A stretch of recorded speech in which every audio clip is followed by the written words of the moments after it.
saya mengajukan pertanyaan ini karena belum pernah dijawab, belum pernah bisa dijawab, tapi sering saya sampaikan. Pertanyaannya itu, di dalam alinea yang keempat tadi itu, kan adalah tanggung jawab negara untuk bisa mencerdaskan kehidupan bangsa. Jadi, kalau mencerdaskan kehidupan bangsa adalah tanggung jawab negara, kenapa siswa-siswa kita yang bayar SPP-nya untuk sekolah? Kan tanggung jawab negara.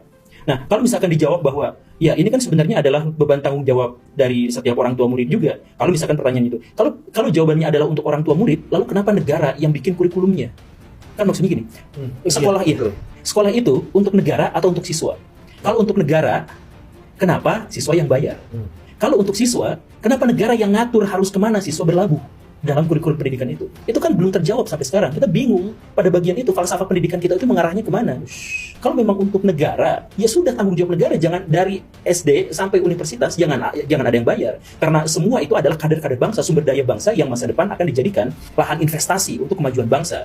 Kan begitu. Tetapi kalau misalkan ini adalah untuk siswa, seperti orang-orang liberal di Amerika Serikat bahwa ini adalah untuk siswa, ya kalau gitu kenapa kurikulumnya negara yang atur? Karena ya gimana siswa aja, siswa yang bayar, kan seperti itu. Tapi coba, kenapa misalkan anak-anak SD kita yang tadi itu harus sudah bisa bahasa Inggris? Arahnya kemana? Kan nggak jelas. Kenapa anak-anak SMP kita harus belajar sejarah yang diulang waktu SD dan akan diulang lagi nanti waktu SMA? Itu kan doktrin sebenarnya. Jadi kita tidak mampu menjawab pertanyaan-pertanyaan sepraktis dan sesederhana itu karena semua penyelenggaraan pendidikan kita itu satu sama lain tumpang tindih, bahkan memunculkan paradoks, kontradiksi dan ironi-ironi gitu. Yes, paradoks, kontradiksi, ironi, dan itu menjadi basis paradigma yang gak jelas ya. Iya. Jadi saya misalkan diperpanjang lagi. Ini masalah pendidikan kita.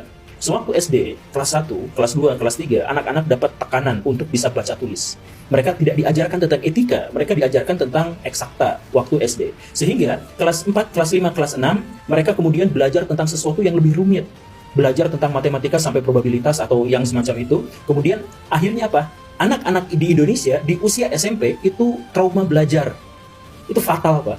Jadi ketika anak-anak guru bahasa Indonesia sekarang tidak hadir, girang luar biasa anak-anak kita.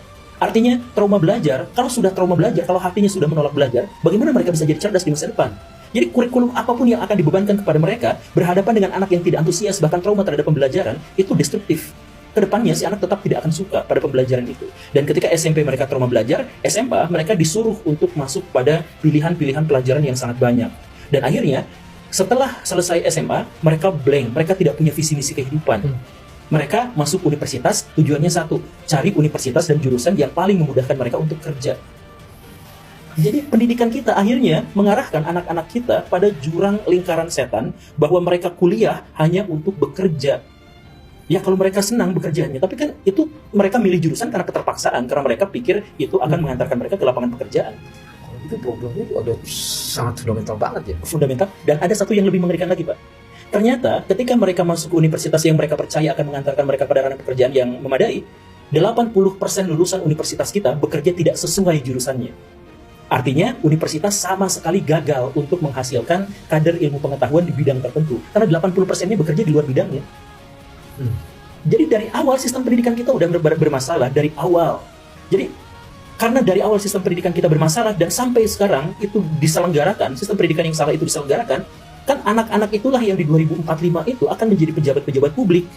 Mereka lah yang akan mengemban tanggung jawab sebagai pemimpin-pemimpin bangsa.